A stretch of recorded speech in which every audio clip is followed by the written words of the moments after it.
So it gives me great pleasure to introduce the next session here. We'll talk with two fantastic people here, two of the assistant and associate directors of the Career Center here on campus, Keri, Pipkins, and Taisha, Mikell, who is back now from fraternity leave. Welcome back. Good to have you back. As many of you know, or many of you in this room might be familiar, right? A lot of our students on this campus are involved in various STEM-based majors, or they all have a desire, whether they're in DGS, political science even English majors. I've seen them want to go pre-health, pre-med of some sort. So luckily on this campus, we have a great partnership here between the academic and departmental advisors from various disciplines, particularly the biology, chemistry, STEM-based fields. And we've got a great team behind us at the Career Center in pre-health who help us with just what they're going to be talking about, the nuts and bolts of pre-health advising. And again, they're a huge asset to us, and I think we're going to learn a great deal. Thank you very much. Fabulous introduction. I feel like he's speaking in front of a huge crowd like that. Well, yeah, I'm Taisha, Mikell, and one of the things that we really want to make sure you all have all read the abstract, but today we're really just going to give you an overview of what health professions advising looks like at the Career Center for the students that you send our way, so you kind of have a sense of what to expect when they get to us. We'll talk a little bit about the career coaching model so that you've got a better sense of some of the steps that we follow as we're working with students. But I think one of the most important things that we'd like to accomplish today, because we know that academic advising and experiential learning is really closely interwoven to the goals that students have, we want to make sure that we're on the same page and create some bridges between what we're doing in our office and what you all are doing in your offices, so that we seem like we're on the same page when students are meeting with both of us. So first, I want to kind of give you a quick introduction to who we are over at the Career Center. We've had quite a few changes in our office over the last few years. Most recently, we've done a couple new hires, and so starting in January on our health professions advising team, Jenny Crum, who's currently at the College of Medicine here on campus, will be joining our team as a senior assistant director for health professions advising. And so in our staff, we've got some division of tasks. But there are currently 9 advisors or career counselors in our office who are also trained as health professions advisors. 4 that are considered core, and you see those in orange: Keri, Jenny, myself, and Ariana, who will probably be on maternity leave very, very soon. So another change in our office. And we've had some balls in the air this semester. And then we've also got some cross-trained people. There are 5 who are currently cross-trained. So when students come to meet with us, they really can be meeting with any of those advisors who are trained as health professions advisors. But what does it mean to be a health professions advisor at Illinois? First of all, we consider ourselves career counselors with specialized training. So although 90% of the students that I work with in a given week are health profession students, I'll also see some general students who just want some help with resumes or interview preparation, other things like that. So I'm a career counselor with specialization in health professions advising. During our onboarding process, we got over 20 hours of training focused primarily on medicine, but really all of the other professions that we see as well. So occupational therapy, dentistry, physical therapy, and some of the graduate programs as well, like public health. Things that many students may not think of, consider thinking about pre-health, but we work with those students as well. The core advisors are also members of our professional organization, NAAHP, and that's the national organization, but also the Central Association for Advisors in the Health Professions. We're all members of that, and so as a result, we've got access to journals that come out. The Advisors publication that talks about some of the best practices in health professions advising, some of the ongoing trends that are going on, so that we can make sure we get the most up-to-date information to our students. We also are very blessed to be able to have strong relationships with admissions personnel. And so we know that when we're telling students about the prerequisites at a particular institution, we know that they're correct because those admissions personnel have told us, yes, a student needs to take biochemistry if they want to be accepted to this program. Or no, we'll accept the substitution. from your institution, because they told us. And so they're here on campus quite a bit. This current semester, we had visits from admissions personnel at UIUC College of Dentistry, Southern College of Dentistry, representatives from post-bac programs as far away as Georgetown. And so we also have an opportunity to go and visit those campuses. On a regular basis, colleges will invite health professions advisors to see the campus, to talk with the students who are currently enrolled in those programs, so that we can give students first-hand, or I guess second-hand knowledge from the source about what they should be expecting when they go to these institutions. All right. Now, one of the things that we hear from students that they're sometimes a little bit frustrated is that during our meetings, they may ask about what courses they want to take, or that they need to take in order to be admitted to dental school, for example. And so, as I'm sure many of you all know, and if you don't, we'll show you on our website how to access the prerequisite handouts that we compiled for many of the institutions that the students want to go to. But oftentimes, when they ask me about classes, we'll direct them to the official source. And so we spend a lot of time helping students learn to navigate these resources so that we don't spend our time at the Career Center kind of going through some things that they can read on their own. We'd much rather spend our time with the students helping them think through their motivations for pursuing a professional degree.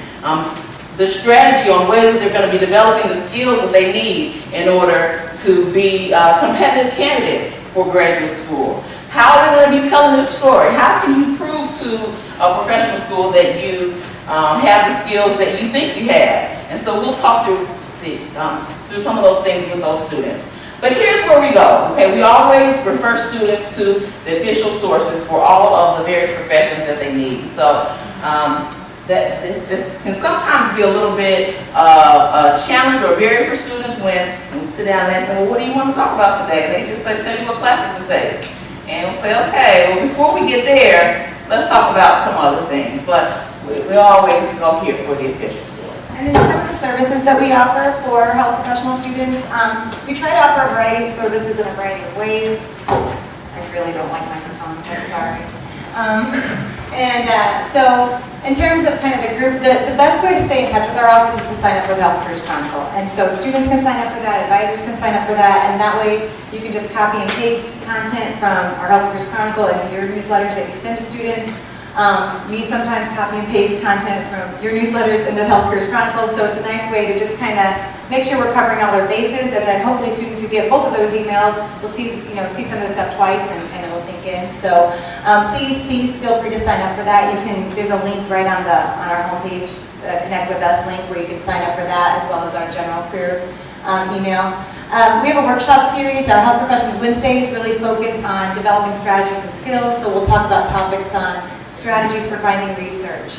And not here's the process for this particular department, but hey, here's some ways, these are different kinds of ways you can do research beyond campus, or if you're not going through your own department, you're looking for something else, and here's some ways you might be able to connect with folks. So more of those strategies, and we usually try to get students or alumni who have done these things successfully to come back and tell their stories.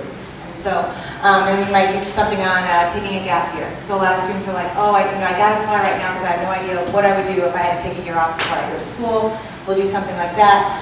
So those are kind of those strategies, those experiential things are those Health Professional Wednesdays. They're once a month on Wednesday.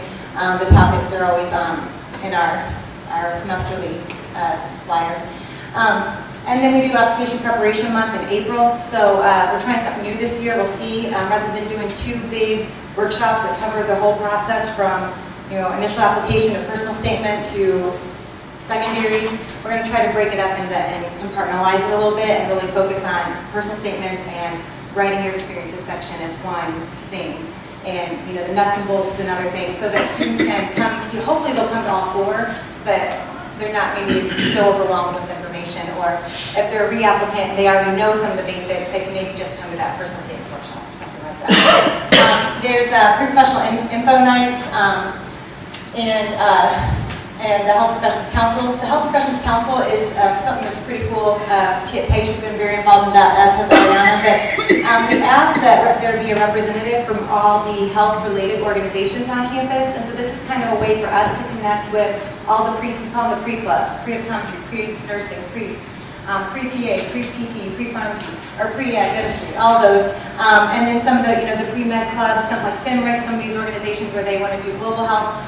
Any of those health professions clubs, we ask them to appoint a representative to that council so that they can help shape our programming and share resources with each other. So one of them is getting a great speaker to come. They can maybe invite some of the other organizations so that speaker can have a larger audience and also, makes their organization look good if they brought the speaker in. So that's been a really nice collaboration. They've done a couple programs. They did a pre-health or a health information day where they planned the whole conference. Each club was responsible for their own breakout sessions. Some of the breakout sessions the students presented. Other times they got a speaker to come, maybe as a faculty member or someone that the clubs asked to come and speak on a topic. They got the keynote. I think Taisha, that was her first year. She might have experienced some mild, pre-heart failure, I think, and it leading up to it. Come on, guys, you can do this, students. You can do this. And they just pulled it off beautifully. It was completely student-driven. That was in February. They did it again last year, and then this year they tried something different, and they did a multiple mini interview day, where they let students practice this multiple mini interview process that a lot of the medical schools and health professional schools are moving to. And that was also all student-run. They facilitated it, and then they provided, it was just mainly a way to practice, but then they provided general feedback to the students on ways to strengthen their performance in those types of events. Of course, we got professional school fair in October, and then one-on-one with the drop-ins, we do those 30-minute appointments. We do have a personal statement reviewer now, so students can drop off their personal statement. He will provide them feedback. If he notices, like, hey, this student probably needs to come, any kind of red flags in that personal statement, he'll make sure that he connects the student with us. And the students can always make an appointment with us as well. But that allows us to use a little bit more of our time to see more students rather than just reviewing those statements, because we get so many of them. And then we do have mock interviews as well. So, and then the career coaching model. So I train our career counselors in the office, and then I help with the health professions training, although Taisha and Ariana and Bernadette really took the leading role in that, and I just get to come and maybe do one health profession or something. But as Taisha said, all of us are trained as career counselors, and we really subscribe to a career coaching model, which focuses on the where are you now, where do you want to be, and how do you get there. So some of that positive psychology stuff, I think I heard in the last panel, solution focused, but really focusing on helping the student get from where they are now to where they want to be and identify some action steps. We really focus on taking ownership and for the students to really focus on action, future, and personal responsibility. We want the student to take ownership of these goals. And so the way we structure these appointments is just kind of a process we go through. And I can do a whole training on career coaching, but we only have 45 minutes, and we're going to spend a good part of our time today talking with you guys about ways to collaborate and things like that. But we wanted to give you kind of an overview of how we approach an appointment so that when you tell a student to come see us, you can prepare them, or if they come back and tell you something, you're like, what are you talking about? Then you have a sense of what might have happened at that appointment and you can talk about it. But we always lead with what brings you in today. We really try not to. We can't say we never do. We try not to say, how can I help you? We say, how can I help you? Then it puts the ownership on us, and that we need to help this student. We need to figure out the problem. So what brings you in today? It kind of puts the ownership on them. It challenges the student to think about, what did bring me in? You want to know the #1 answer we get first semester? Are you ready? My advisor told me to come. So, yeah, which is great. We love, we have a love-hate relationship with that answer because we love that the advisor said them, but we kind of want them to have, like a reason that maybe they came on their own. And so, but a lot of times that is the first response we get, and that's okay. And so we'll say, okay, well, why do you think the advisor wanted you to come to the Career Center? Oh, well, I'm pursuing medicine, or I'm pursuing pharmacy, and I need to figure out the classes for next semester. And we start with that. Students can come because we do know the basic prereqs for most of the programs. But like Taisha said, we try to put that on flyers. We try to give a lot of that information or refer them to some of the websites because, as you guys know, every curriculum on this campus is different. And the prereq students take, therefore, may be different depending on their major, depending on what they're coming in with from high school, depending on their timeline and when they're wanting to apply. They're trying to graduate in 3 years versus 4 years. And you guys know what they need to do to graduate. we know roughly what they need to take for their prerequisites. And so we're going to give them some, here are some options, and then we have a little rubric that's blank where they can write it in, and then we might send them back to you to say, here are some options, these are some of the classes we know you need, where do you think you might apply, do you have any schools in mind? Okay, you have some schools in mind, okay. We know that that particular school does have this extra requirement, so that's something to keep in mind. But some of these other schools, you might want to go out and confirm, because you're a first year now, and you guys know as well as I do that requirements change. And requirements change for majors, requirements change for professional schools. And so we don't want to lock ourselves into you can only take this strict amount of courses, and we don't want to lock ourselves into you have to take courses in this way, because then that's going to hurt their progress towards graduation. So what we want to do is these are the classes you need. These are the ones that are sequential. Chemistry's easy because it's linear. You can't take 104 until you've taken 102. And you can't take, orgo until you've taken Gen Chem. So it's linear. So start with chemistry, because you know you got 4 semesters of it. It's a great place to start.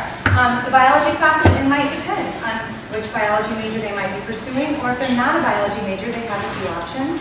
And so we try to talk to them a little bit about what admissions tests they might be taking. Let's focus on the content courses that you're going to need for the new MCAT if you know you're planning to apply to medical school. And then if there are some unique requirements for schools you're applying to, we can plug those in or talk to your advisor about plugging them in. But when we talk about classes, we try to give them options, and we try to give them kind of samples of what other students have done based on what we know, and we try to arm them with information. So when you get that student that says, I went to the Career Center, they just sent me back here, we do send them back to you because we want you guys to help them in terms of, okay, this is what you need for graduation. You know what, and when they come to you and say, I have to take this class this semester and it's not fitting in with my major, then we know that they have options. So we can talk to them, okay, well you don't necessarily have to take this particular class this semester, you can maybe take another one. So we try to help them in working that out, but we don't want the students to be so concerned about what they're taking to meet the requirements for medical school that they mess anything up in terms of making progress towards their degree requirements. So that's a little bit of how we approach that classes question. The other, I'm glad Brad's here because one of our favorite emails that we use is the one you sent out about MCE and whether or not you can AP that class. Chester Brown has given us some really good feedback on whether or not you need Chemistry 102 as a prereq for anatomy and physiology. Questions like that, we often do refer back to the advisors, but it's great when we have something when we can say, you know what, we have some time, Brad Mertens has done some research on this, and this is what you need to know if you're thinking about APing this class based on the instructor's feedback. And so we arm them with information from the departments, but if they come in and they don't know if they want to do Chem 101 or Chem 102, that's not something that we can tell them. So we're going to refer them to the advisor, to the chemistry department to figure out what they need. So. But as a general rule, and then we're also going to refer them to those websites. So, physician assistant, there's 50 different sets of requirements for 50 different schools in that one. And so we want to make sure we're arming them with information so that they can, use us as a resource versus, only a source of knowledge. All right, I won't wait too long on that. That's just what brings you in today. All right. Other things that bring students to us, other reasons you guys refer students to us. Because you have a better grasp than we do of specific requirements of specific schools. Yeah. And Taisha did touch on that. For the Illinois schools, we do have pretty good relationships with the admissions directors, although there's been a lot of transitions. We were talking about we need to do a trip. We do go to the conferences every year, and we're members of the listserv, so that the associations that Taisha mentioned, there's a listserv for health professions. And so we're members of that listserv, so we do have access to some of that kind of nuanced information. But really what we strive to do is empower those students to find that information on their own. And we will advocate for them. A student says, I'm applying to this specific school and they're telling me that this will not meet the requirement. If that sounds a little hokey to us, then we'll call the school and just say, hey, can we verify this? And if not, we'll not ask them, well, how did you ask the question? Who did you talk to? And we'll coach them on how to approach the school, because we don't want to have to be the one that always is they'll advocate when we need to, but we also want to teach them how to advocate for themselves, because that's going to serve them better once they do us. But yeah, we do know those course requirements. What about the experience piece? We try to talk to students a lot about it's not just the classes. I always tell students when they come in and they say, I'm a first-year student, I need to figure out my 4-year plan, and I say, okay, well, what do you feel like I need to do? Well, I got to take the classes, I got to get the good grades, I got to do the MCAT. Okay, well, be a good physician. And so we try to start getting them thinking about those experiential components. How do you know you want to be a physician? How do you know you want to be a physical therapist? What can you do to affirm or confirm that decision? What can you do to start addressing some of the skills that they're going to want? So I tell students, you're applying for a career. You're not just applying to school, you're applying for a career. It's a big commitment. And so you want to be able to demonstrate that you're not just a good student, that you're also a good practitioner, that you're good with people, that you know what you're getting into. So some of those skills. And we really like to have those conversations with students. Because a lot of times they'll go out, they'll shadow, they'll volunteer, and they'll be like, I don't think I want to do this. I think I might want to do something else. And then it's like, well, that's great, because we're career counselors too. Let's talk about what else we do. But anyway, explain the process. So we do that, what brings you in today. Sometimes we get my advisor sent me and then crickets, and sometimes we get a whole slew of things. Well, my advisor sent me, and I'm interested in physical therapy and nursing and PA, and I don't want to rule anything out, and I don't want to take any classes I don't have to take, and so all this other stuff, right? You guys have had that student, right? I'm preaching to the choir. So it's like all this stuff, and it's like, okay, we might not be able to get to everything right in this 30 minutes. We have about 30 minutes today. What do you think is the most important thing you want to leave here with? And so we can focus that conversation. What can we cover today? And you can always come back. We're going to give you resources, but our goal today is to end with some action steps. So what do you want to focus on today? And so we try to narrow those down, and if we need to schedule follow-ups, great, but if we can focus the student on their primary concern, we're going to get better results. So we kind of explain that process and try to manage those expectations of what we're able to do in that appointment. And sometimes, like right now, we're talking to a lot of students who are in the application process, and they're realizing, I might not get in this year. And that's a hard conversation to have in 30 minutes. And so we do spend a lot of time just kind of processing what their options are. Reapply. Do you want to pursue another career? Where do you think, you might do differently? So those are always fun conversations to have. Because I think, even though the student feels like this is the end of the world, a lot of times just seeing that they have options is really powerful. So, and then we check in. Are we on the right track? Is this helpful? Is this what you came in to do today? We try to do a check-in maybe 10 minutes in, maybe 15 minutes in, depending on the student, so we can make sure that we heard them right when they told us why they came in. And if it's not what they came in for, then we might pause and regroup. We try to take those visual cues from the student, what's going on.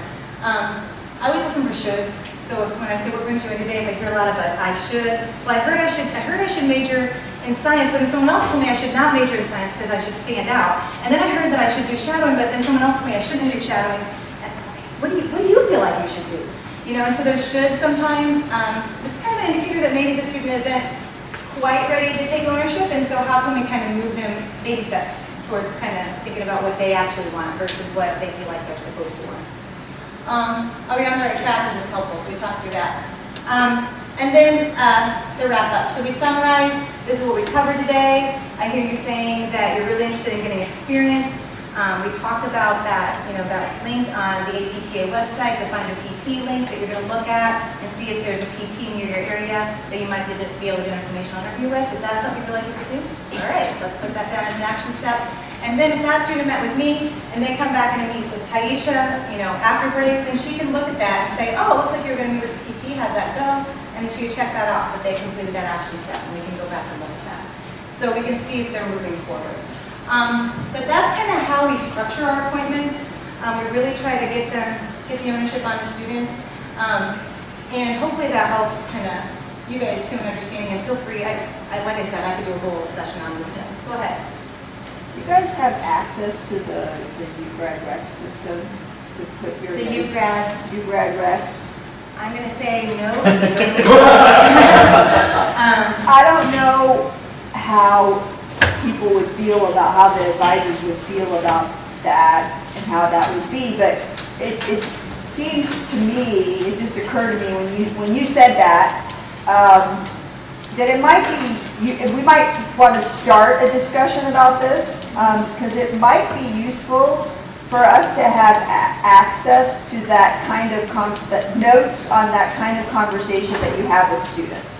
So it's the electronic record system that we keep, so that, when we see, oh, I see you went to see the Career Center and they said that you should do X, Y, Z, or you had a conversation about that. And so that we also could know that you talked about that. Now, obviously, the way you work that system is you can make the note private, only available to your group, so that if it was something that wasn't appropriate for us to see, then, you know, you could make it private.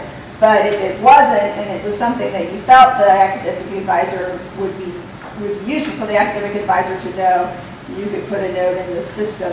And like I said, it's nothing we, you know, have to have a huge, but maybe we could start a discussion about that.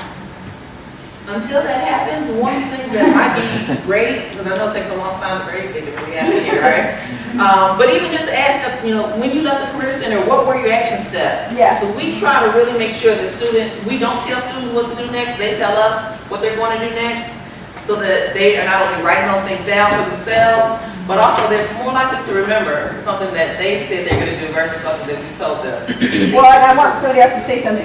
Somebody else had a raised hand too, but just to finish another thought I had. Sometimes I hear back from the student, well, they told me X, or I heard what they hear is not probably what you said. Sure. And so I think it would also be nice to see that note, because that might be able to give us some insight as to what you said versus what they heard. Sure. You know, not that your notes would be so detailed that it would really be able to interpret that conversation, but yeah. And always feel free to pick up the phone and call us. I mean, I actually, I know that I have Brad a few times and Jim Patowski, and I usually do ask the student for permission. You know, I know you're going to go back and talk to your advisor, you know, next week or whenever. Do you mind if I just give her a heads up that we talked and what we talked about? I don't do that every time, obviously, it's just not realistic, but when there's a student that, you know, we really feel like needs that extra support or has a really complicated or complex situation, that we want them, A, to know that we care about them, and B, to not have to, you know, go through the whole thing, you know, as, you know, we want to try to streamline that process for them, because we do get students that have been bumped around several times. But yeah, that is a tricky one for us, because I just spent half my life over the last year building our homegrown system for note-taking. And so, but, I mean, I do agree with you that if there is a way that we can streamline, or again, ask the student, what did you talk about with your advisor? What did you talk about? You know, I always like to use the example when the student's like, oh, but my advisor told me I had to take this class for medicine, blah, blah, blah.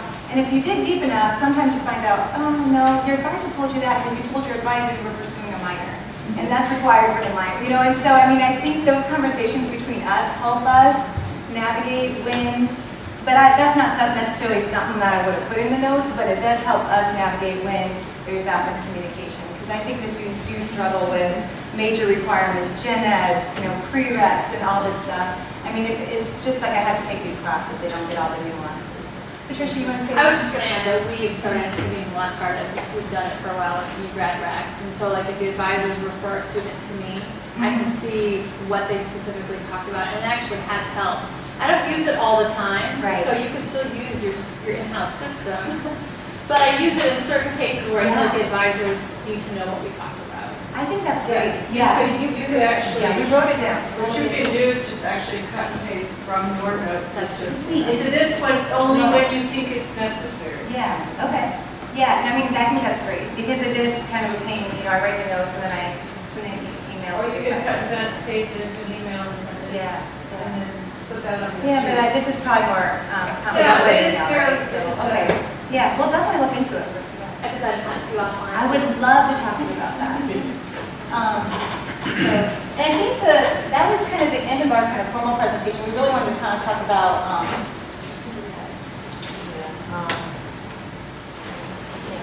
partnerships. Yeah. Just some ways that we could work together, and I think this UGrad reps, I love it. I think this is a good idea, because I do always feel a little awkward emailing, and then you have to kind of be cryptic about it, and you can't get a hold of the person, so.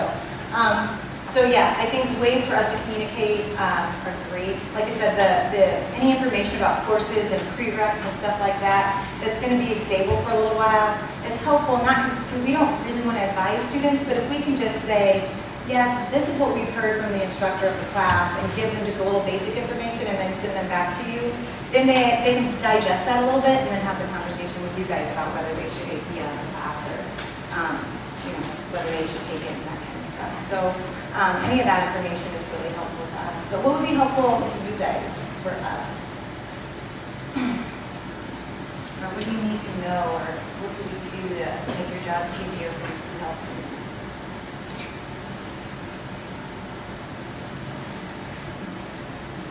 Yeah. I mean, just listening to what you've said so far, maybe, you know, that we send them to you and then that's what they give you as their reason for coming in. Maybe if you could give us almost like a set of questions that we should go through the preliminary To prep. and then say, okay, well, for this, you need to go to the Career Center and ask them specific, maybe, I don't know, just so maybe you could give us some ideas of ways of narrowing it down for them, so when they get to you, they've kind of got their piece together, their, Yeah. it's just No, I an think idea that's that great. occurs. Yeah. No, I think that's great. Taisha's writing that down. You're just kind of I mean, I think even just letting them know that, hey, you're going to go to the Career Center, you're going to have a half hour. You know, they're probably going to ask you some questions too. I mean, just to know what to expect. Because a lot of times, you know, if we don't build out rapport, we start asking them questions, they're kind of like, what? No, I can do this. So we usually kind of say, okay, we're going to get to your questions, but promise you will walk out the door with at least some, if not answers, some resources to find the answers for some of those questions. But we do try to get to know them a little bit better and help understand those motivations. They really do tell us a lot about the student and how committed they are, and whether or not, you know, what complexities they have in their life. And if we just kind of, you know, said, here, this is what you need to do, see you later, then we're not going to really understand what else is going on. Part of that pre-screening, I think, can be, in your office, can be helpful, is you're trying to help the student decide, can you go to drop-ins or do you need to schedule a 30-minute appointment? Because sometimes a student will come to us for drop-ins when we've got, 20 students waiting. What should I major in? Well, that's a complicated question, and not something we can really get into in 10 minutes. So we end up having to tell them, all right, you need to go and schedule a 30-minute appointment. So knowing, or if the questions that the students are asking, you seem more surface level, I mean, some prerequisite type of courses, things like that, certainly send them to drop-ins. Otherwise, I would encourage you to get them to schedule that 30-minute appointment. And I always think it's fine too to reach out to us directly. I mean, you guys know as well as we do, there's certain times of year it's tough to get in. And so we have that TCC Health Grad email, mainly because that way if one of us is out of the office, then someone is always checking it. But you can always email us personally too and say, hey, and the student, they really need to talk to a health professions advisor. And so that'll kind of alert us, and maybe we can work them in off of the regular schedule or something like that too. And it's just helpful for us to know, if students are hearing things, or if they're telling you they're hearing things from us that doesn't sound right, then let's talk about it, because then maybe we can figure out, how to send that message better, or maybe where the miscommunication was. We also have, I brought these because the new impact's a huge topic of conversation. So, and AMC always sends us these things, and we never go through them all. So if you want this, it has resources and test dates and information about the new impact. The fee assistance program went live, I think today, or it's going live soon. I saw an email about that. So for medical school, students can't apply for this fee assistance program, but they got to apply crazy early. If they're accepted, then they get a discount on the impact, and they get to apply to up to 15 schools for free. And so, and then a lot of the schools will either waive their secondary application fees or reduce their secondary application fees. So it's really a great program. But the one thing is, when students don't know about it, or they find out about it so late that they don't get to apply. So that just went live. So if you do have students that are applying to medical school this summer, I brought some of these. You can take some, or it's just FAP, the assistance program. And some of the other health professions have this too, but it's maybe not quite as structured. But do know that even if you're not even sure of the name of it, just letting students know that there are ways to help them pay for just the application process, because it's so ridiculously expensive. And then this is our resources flyer, and on the back is our blank rubric, and for each health profession we kind of have a sample, but we leave it blank so that way the students can work in those courses in a way that makes sense for their major, for their timeline, and for the health professional schools they're applying to. And then this is a hot off the presses, and you guys are our guinea pigs, but we put together, Ariana, that's her heart, who's getting ready to leave, and she's nesting in the office, and so she put together, she's like plowing through projects, it's so crazy. she's emailing us like, I got this one. We're like, it's a prospective students flyer, because we have a lot of parents and students that are on campus that have questions, and we can't always meet with them, the minute they walk in the office and hi, can we meet with somebody? And so this is, and then on the back it has some FAQs. And so we brought those, if you could take them, read them, give us feedback, we greatly appreciate it, but it's just a little piece that, if we can't talk to them directly, that gives them some basic information about how curriculum advising is structured at U of I, and answer some of those questions. Well, it responds to some, I don't know if answers is a good word, responds to some of those questions about prereqs and can I use AP coursework and can I take community college coursework.